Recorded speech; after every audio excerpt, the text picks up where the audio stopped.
Hello everyone, आपको मेरे channel में सबको स्वागत है। आज हम लोग डिस्कस करने वाले हैं मुस्लिम लॉ में बहुत बड़ा एक टॉपिक है मेहर। मेहर क्या है, उसे क्यों दिया जाता है। आज मैं जो भी बात करूंगा ये बस इस टॉपिक को बनाने का रीज़न ये है कि हमारे मुआशरे में अपने इस्लामिक बेसिक स्ट्रक्चर के बारे में सबको जानना ज़रूरी है। और ये इस वीडियो के माध्यम से मैं मेहर में जितने भी डाउट होते हैं सबको लॉ पॉइंट ऑफ व्यू से और हदीस के पॉइंट ऑफ व्यू से भी डिस्कस करना चाहूँगा, ताकि किसी तरह का कोई भी कंफ्यूजन ना रहे।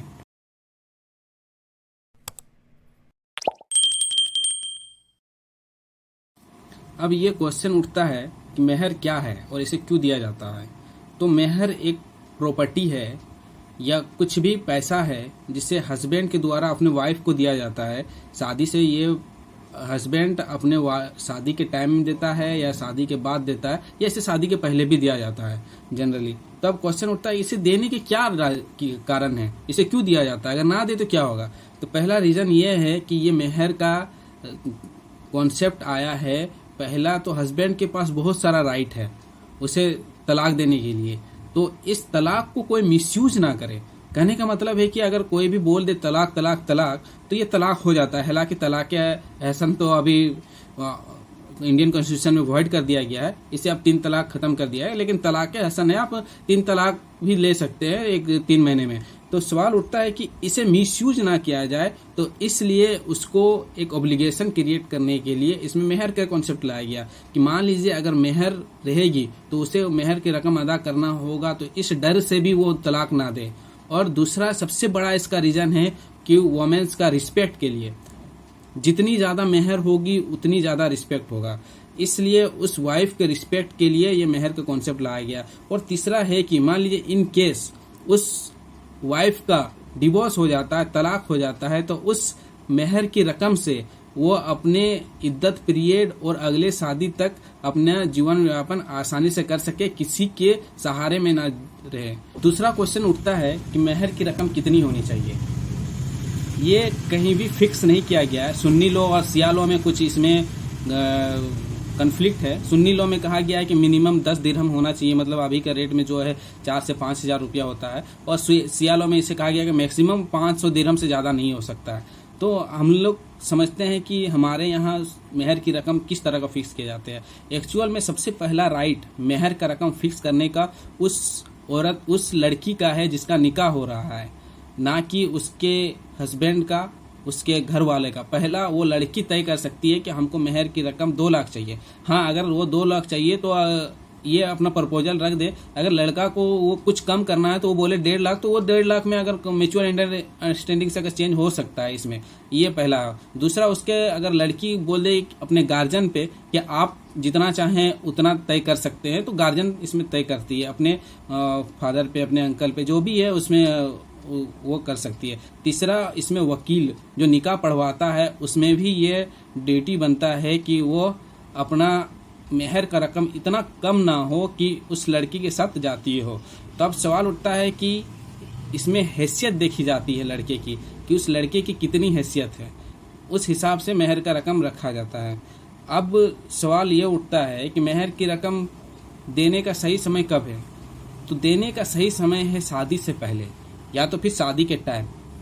आप शादी के बाद भी मेहर की रकम दे सकते हैं, लेकिन अब हमारे दिमाग में एक क्वेश्चन उठता है, क्या मेहर की रकम को माफ़ किया जा सकता है तो आप, या इसे चेंज किया जा सकता है। तो आप एक तरह से जान ले कि इसमें एक हस्बैंड का भी, एक शोहर का भी राइट है कुछ, और वुमेन्स का भी राइट है। इसमें शोहर का राइट ये है कि वो सिर्फ मेहर की रकम को बढ़ा सकता है, ना कि वो घटा सकता है।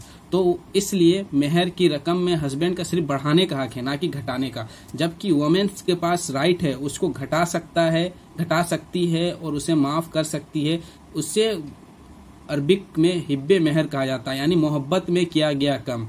ये मोहब्बत में कर सकती है, ना कि मतलब जोर जबरदस्ती से। फ्री कंसेंट होना यहाँ पर जरूरी रहता है। कि मेहर की रकम कमेटी का फिक्स करना कैसा है। तो कमेटी का फिक्स करना एक तरह से गलत भी है और एक तरह से सही भी है। गलत इसलिए है क्योंकि मान लीजिए किसी की हैसियत मेहर देने की 1 लाख से ज़्यादा है, 5 लाख है, 10 लाख है, और वो कमेटी 50,000 रुपये फिक्स कर देती है अपने एरिया में, तो उस लड़की के साथ कहीं ना कहीं जाती हो रही है, तो उसको पूरा अपना राइट नहीं मिल पा रहा है। तो इसलिए ये गलत है। और सही इसलिए है क्योंकि ये एक ऐसा पेचीदा टॉपिक है, इसको जितना आप डिस्कस कीजिएगा आपस में झगड़ा होगा।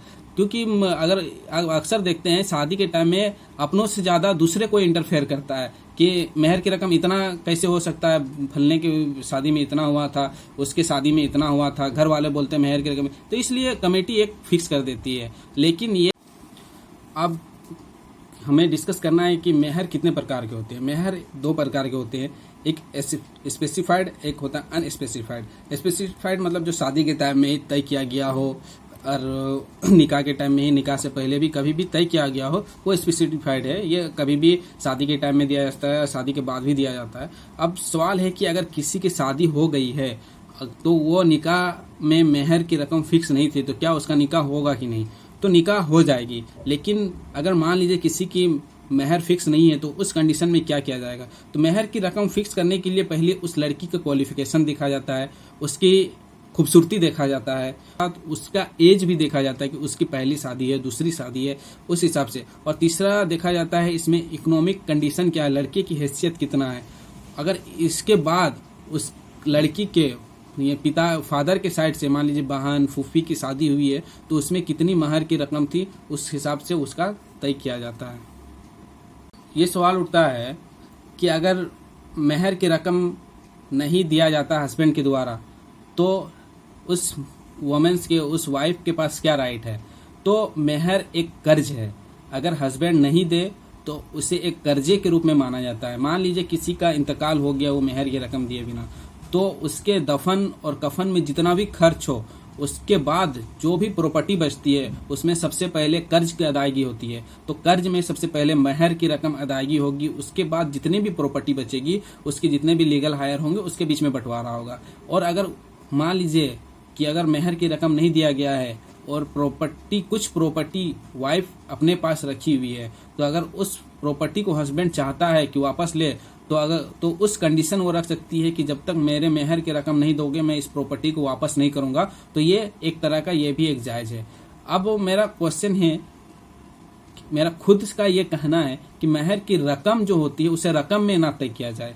क्योंकि अगर मान लीजिए किसी का 2000 या 1990 में शादी हुई है, उसकी मेहर की रकम 30 से 40 हजार या 20,000 से 25,000 रुपए के बीच में ही जनरली तय हुआ होगा। उस टाइम 20,000 बहुत ज्यादा वैल्यू था। अगर उसकी तलाक अभी होती है और वो मेहर की रकम 20,000 रुपया देता है तो उसका वैल्यू क्या है आज के जमाने में? कुछ नहीं वैल्यू, कितने दिन तक सरवाइव कर सकती है उस पैसे से। तो इसलिए मेहर की रकम जो है उसे एक कोई गोल्ड या चांदी में तय किया जाए ताकि उसका वैल्यू बढ़ते जाए, या फिर आप कोई उस पर लैंड दे दे, कोई प्रॉपर्टी दिलवा दे ताकि उसका जब भी वैल्यू बढ़े तो उस मेहर की रकम का भी बढ़े। इसलिए मेहर की रकम कोशिश करें कि सोने में तय किया जाए और उसकी लड़के की हैसियत के हिसाब से तय किया जाए, ना कि कमेटी के दबाव से। मेहर का कॉन्सेप्ट अच्छा लगा हो तो मेरे चैनल को सब्सक्राइब करें, अपने दोस्त अहबाब रिश्तेदारों के साथ शेयर करें ताकि सबको पता चल सकें कि एक्चुअल में मेहर का इम्पोर्टेंस क्या है, इसे क्यों दिया जाता है, मेहर की रकम कितनी होनी चाहिए। अगर आपको इसी तरह का वीडियो चाहिए मुस्लिम पर्सनल लॉ रिलेटेड और इंडियन कानून के हिसाब से कि हमारा संविधान क्या कहता है, तो इसके लिए मेरे चैनल को सब्सक्राइब करें और ज़्यादा से ज़्यादा शेयर करें। शुक्रिया।